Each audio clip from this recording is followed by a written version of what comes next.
Xin chào mừng quý vị và các bạn quay trở lại với phần 3 của chương trình Tôi và Việt Nam trên kênh truyền hình FBNC, phỏng vấn giáo sư Edmund Malesky đến từ trường đại học Đức, Hoa Kỳ về chủ đề chỉ số năng lực cạnh tranh cấp tỉnh tại Việt Nam. Chúng tôi xin phép được tiếp tục cuộc trò chuyện với vị khách mời này nhé. So regarding the responses from the market and the government, did you expect on those responses or anything that made you surprised? Yeah, no, we've had a few surprises. So I think it's been really interesting to see the PCI has now been brought into official national legislation. So there's a role for the PCI in Decision 19 on competitiveness. You know, provinces are supposed to look towards the PCI to measure competitiveness. Decision 35 or Resolution 35 actually asked us on behalf of the leadership to do a better job of measuring bribery and corruption. So I think one of the things has been, there's been a change in that the leadership now sees the PCI as a tool for helping them to achieve their own things. So that's been an interesting surprise. I've been really gratified with the number of Vietnamese researchers that are using the PCI. I mean, we count, you know, dozens of theses and dissertations a year that are using PCI data, and that makes me really excited. And I've really loved the media.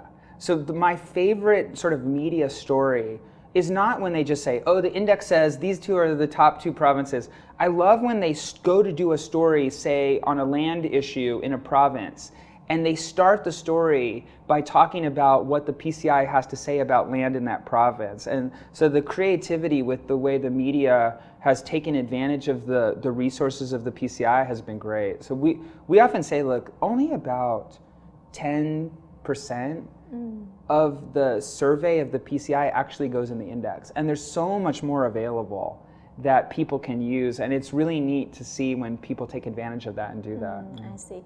After 11 years, how would you think the PCI would be in the future?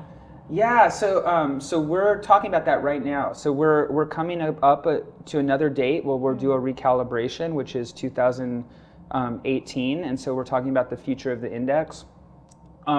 And we've been thinking a lot. You know, in the early days of the Vietnamese reform process, it was really about getting the state out of the business sector, right? So removing state interventions and just, as I said, liberating the entrepreneurialism. But you know, Vietnam's a middle-income country now, and it's encountering a lot more complex problems. Urbanization, maintenance of infrastructure, environmental issues. And I think the PCI needs to adapt to reflect the new challenges that local leaders are facing, right? So, you know, you go to Da Nang, and Da Nang has this incredibly valuable tourist sector, right? And so, but they need to be careful about protecting that tourist sector by not bringing in too much other investment that would be manufacturing that might pollute or damage that crown jewel, right? And so, and Da Nang's just one example, right? Quang Nam's having that issue, Quang Ning's having that issue.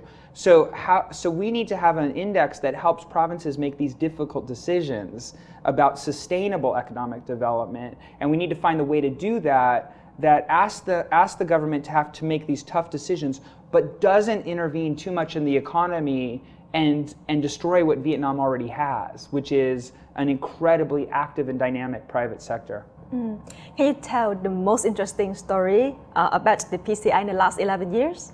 The most interesting story? Goodness, we've had so many interesting ones. So, okay, so one of my favorite ones was, there was what was called Golden Bell. It was a game show, and it was a student competition for the smartest student in Vietnam. And the final question on the game show was, what is the number 2 province in the PCI?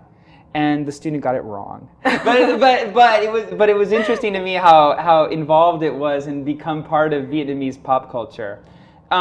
We've also had, I've really liked it, the stories that I like are when we've sometimes seen government officials do radio shows or Facebook chats, and we've seen some really interesting activities where businesses have used those Facebook chats or radio shows to call in and quiz the leadership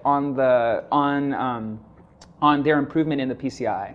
And the final one, this is a new one that's really kind of neat to see, is you know, query sessions. You know, the chất vấn in the people's councils, the Hội đồng Nhân dân.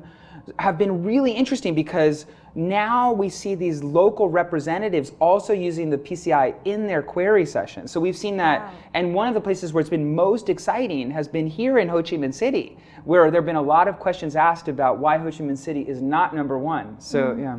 So while teaching at Duke University, what do you often tell your students about your work in Vietnam? Oh, I mean, I use stories from Vietnam all the time. You know, so I teach questions about institutions in emerging markets, and I use examples from the PCI in how local governments respond and reform.